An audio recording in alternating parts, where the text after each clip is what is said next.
안녕하세요. 좋은 아침입니다. 오늘은 사사기 20장에서 21장으로 사사기의 마지막 날입니다. 자, 우리가 어제 레인의 첩이 집단 예, 성폭행을 당하고 죽음을 맞이한 장면을 봤죠. 오늘 이 20장에서는 어제 일어난 그 사건으로 이스라엘 지파들이 베냐민을 상대로 전쟁을 벌이는 이야기예요. 자, 레인이 자신의 첩의 시체를 12조각으로 토막을 냈죠. 그래서 그 시체를 어떻게 됐죠? 각 지파별로 보냈잖아요. 자, 이걸 받아본 이스라엘 자손들이 소스라치게 놀라지 않았겠습니까? 자, 너무 놀래가지고 다 같이 만나서 이 일이 도대체 어떻게 된 건지 상의하자라고 얘기를 했어요. 그래서 이제 이들이 단에서부터 부에세바까지와 길르앗 땅에서 나와서 그 회중이 일제히 미스바에서 여호와 앞에 모였다고 1절에서 말하고 있습니다. 자, 단은 가나안의 최북단이고요. 부에세바는 최남단인 거예요. 그러니까 끝과 끝에서 싹 다 모인 거예요. 자, 그리고 이 미스바라는 지역에 이스라엘의 어른 지도자들이 다 모두 모였고 40만 군사들도 모였다라고 써 있습니다. 자, 여러분 생각을 해보세요. 출애굽 당시 60만 장정이 출애굽을 했거든요. 근데 지금 40만이 모였다라는 것은 정말 어마어마한 숫자가 모였다는 거예요. 예? 여러분 지금 레이인 이 한 사람의 복수를 위해서 40만 군대가 모인 겁니다. 예? 레이인이 보낸 너무나도 잔인하고 강력한 그 피해 메시지가 지금 더 무서운 피해 전쟁을 불러오고 있는 거죠.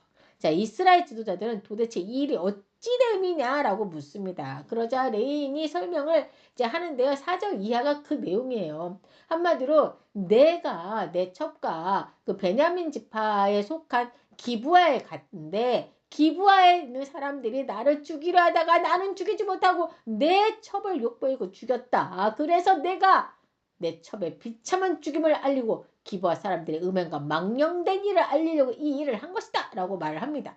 자, 여러분 지금 이 레인의 관점은 철저하게 자신의 관점으로 말하고 있다는 게 보이시나요? 자신이 밤새도록 능욕을 당했던 그 여인, 예? 자신의 첩 누가 내줬죠?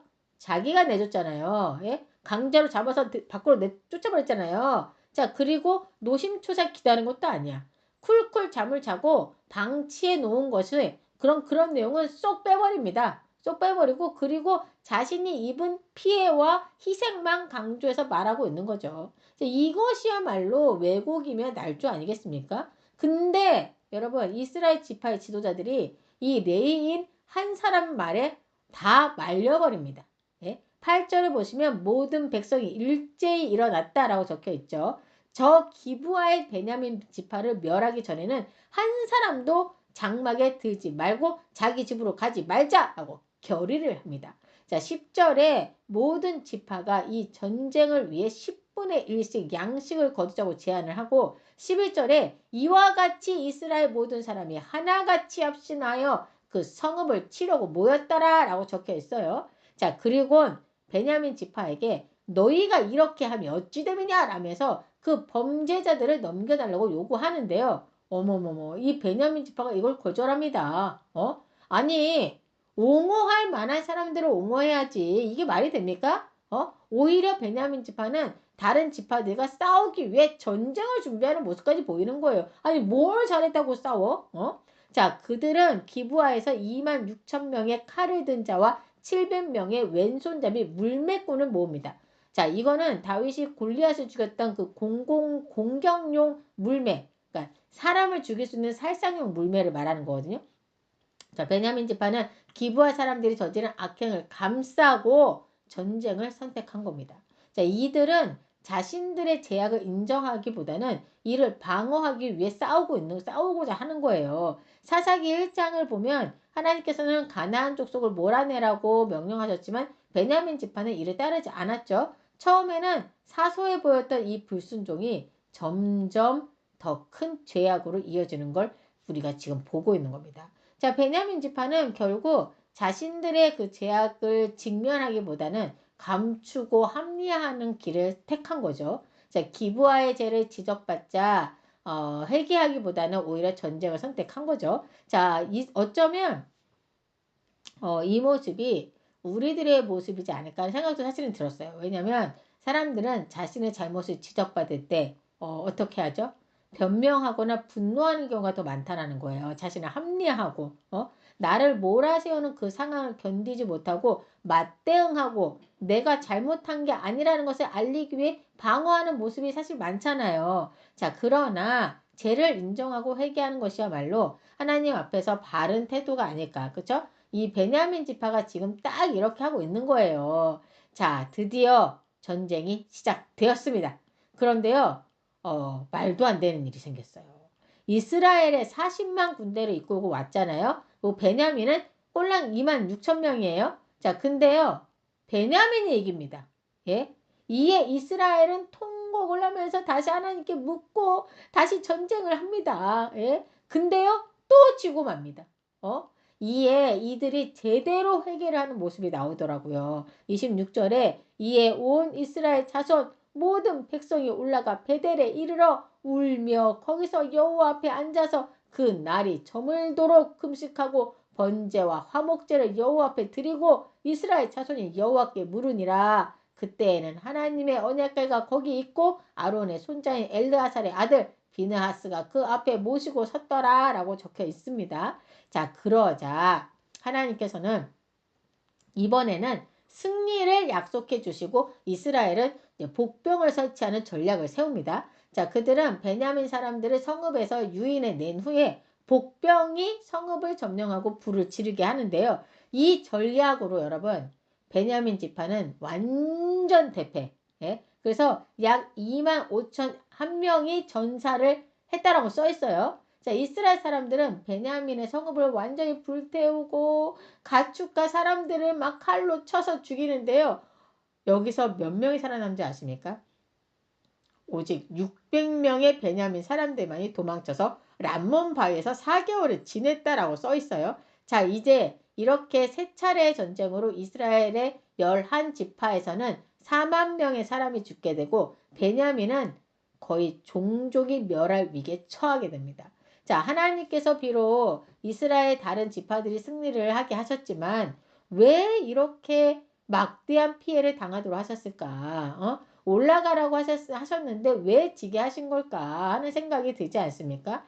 자, 이건 단지 베냐민 지파의 그 불량배들의 죄와 그 불량배들을 처벌하지 않고 감싸고던 베냐민 지파의 죄만은 아니기 때문입니다. 여기에는 다른 이유들이 있는 거예요. 그게 뭐냐? 우선 저 베냐민 지파는 당연히 죄가 있는 거죠. 그렇죠? 있고 다른 이유들을 보려고 하는 건데요. 먼저 불량배들에게 첩을 넘긴 사람은 바로 레인 자신이에요. 그렇죠? 자, 어떤 의미에서 이 제약의 가장 중심에 있었던 사람은 바로 이 레인입니다, 여러분. 예? 여러분도 아시다시피 레인은 성전에서 봉사하는 임무를 수행하는 사람이에요. 그래서 레인은 그 누구보다 하나님 앞에서 경건해야 할 사람이지 않습니까? 그런데 그러한 레인이 첩을 두었고 이스라엘 사회는 이러한 것들에 대해서 용인하고 있는 분위기였던 거예요. 그게 아무렇지도 않은 거예요.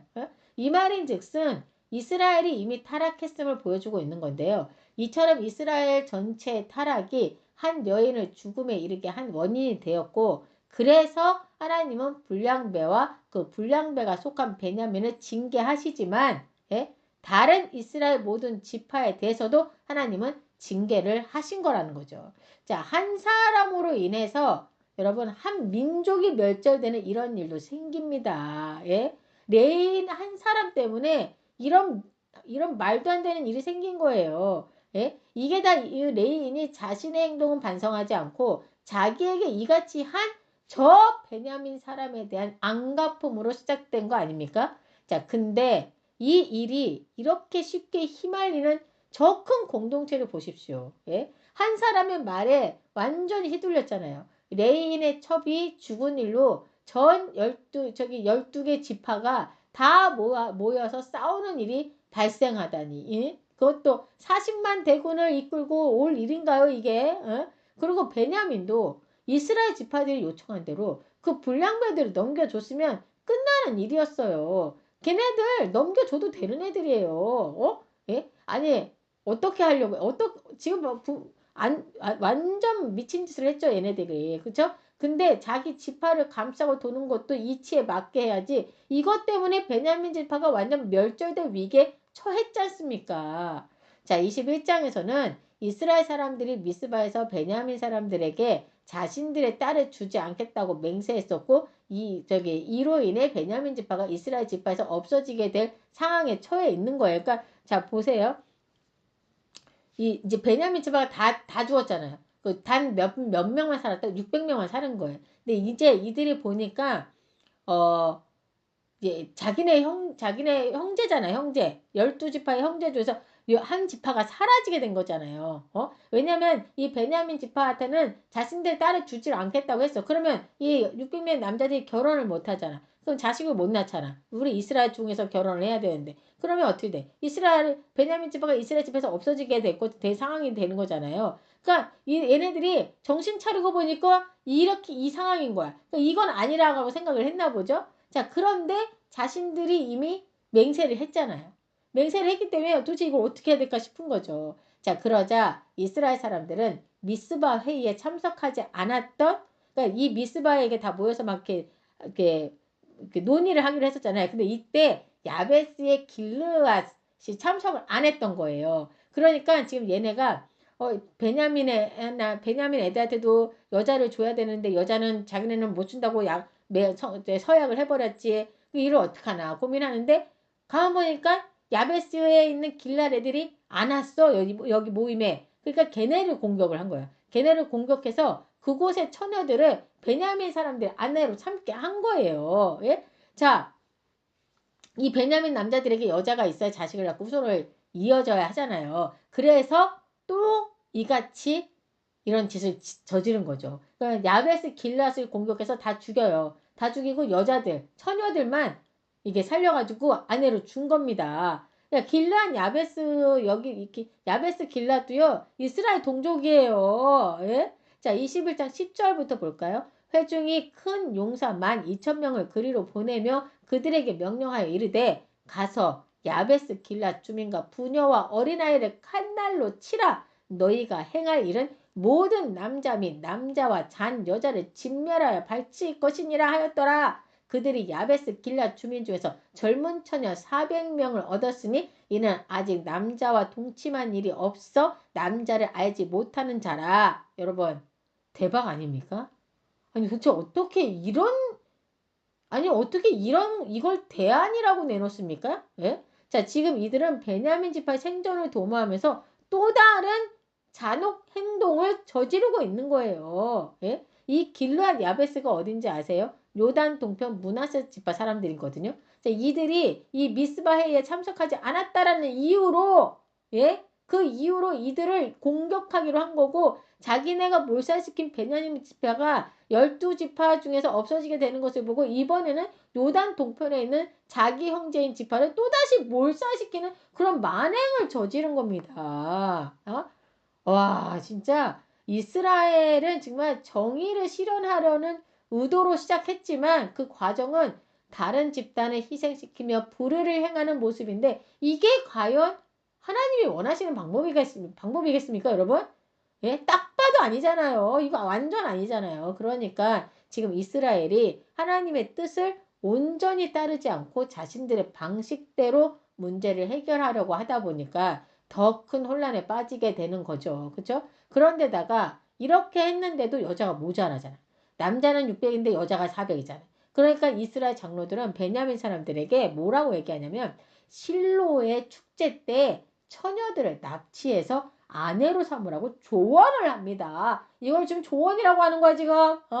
사실상 납치를 허용한 거예요. 사사기 21장 21절 이하를 보면요. 베냐민 자손에게 명령하여 이르되 가서 포도원에 숨어보다가 실로의 여자들이 춤을 틀어 나오거든 너희는 포도원에 나와서 실로의 딸 중에서 각각 하나를 붙들어 가지고 자기의 아내로 삼아 베냐민 땅으로 돌아가라. 정말 말이 안 나오네요. 말이 안 나와. 예? 한마디로 이스라엘은 자신의 딸들은 베냐민에게 줄 수 없으니 그렇게 못 준다고 약속을 했으니 서약을 했으니 축제에 춤을 추러 나온 여인들을 강제로 납치해서 데려가도록 허락한 겁니다. 자, 그리고 만일 그 부모들이 항의를 하면 이것은 어쩔 수 없는 임시 방편이었다며 책임을 회피하려 한 거예요. 정말 이해하기가 정말 어려운 장면이 아닐 수 없습니다. 자, 이 사건들은 사사시대의 사회적, 도덕적 혼란을 정말 여실히 보여주고 있는 거예요. 그때 이스라엘의 왕이 없으므로 사람이 각기 자기의 소견에 옳은 대로 행하였더라 라는 구절은 이 시대의 특징을 너무나도 잘 보여주고 있음을 알 수 있죠. 자, 그리고 이 장의 특징이 뭔지 아십니까, 여러분? 하나님에 대한 언급이 거의 없다는 거예요. 예? 못 느끼셨어요? 하나님에 대한 언급이 거의 없어요. 이스라엘 사람들은 자신들의 판단으로 문제를 해결하려고 했고, 이는 그들이 하나님의 인도하심에서 멀어졌음을 말해주고 있는 겁니다. 그리고 이들이 맹세를 지키려고 노력하는 모습은 가상하지만 동시에 신중하지 못한 맹세가 얼마나 위험한지도 보여주고 있는 거예요. 그리고 여기서 보면 여자들의 사회적 위치가 확 느껴지지 않습니까?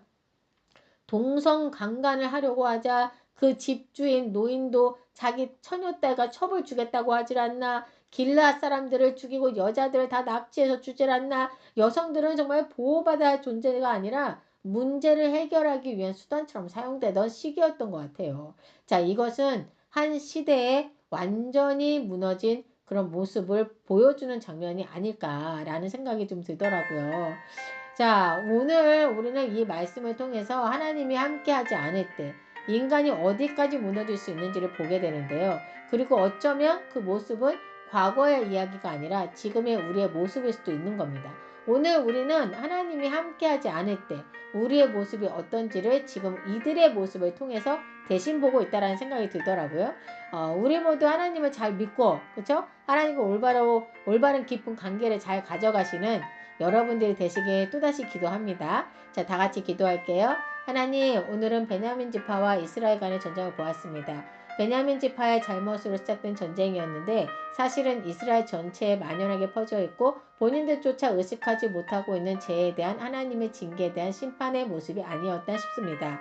우리도 우리 인생에서 일어나는 많은 전쟁들 속에서 나의 죄를 먼저 보게 하시고 그리고 우리의 죄를 볼 수 있는 믿음의 안목도 허락하여 주옵소서. 오늘도 주님께서 주신 이 깨달음을 가지고 오늘이라는 하루를 잘 살아갈 수 있도록 함께 해주실 줄 믿으며 이 모든 말씀 우리 주 예수 그리스도 이름으로 기도드립니다. 아멘.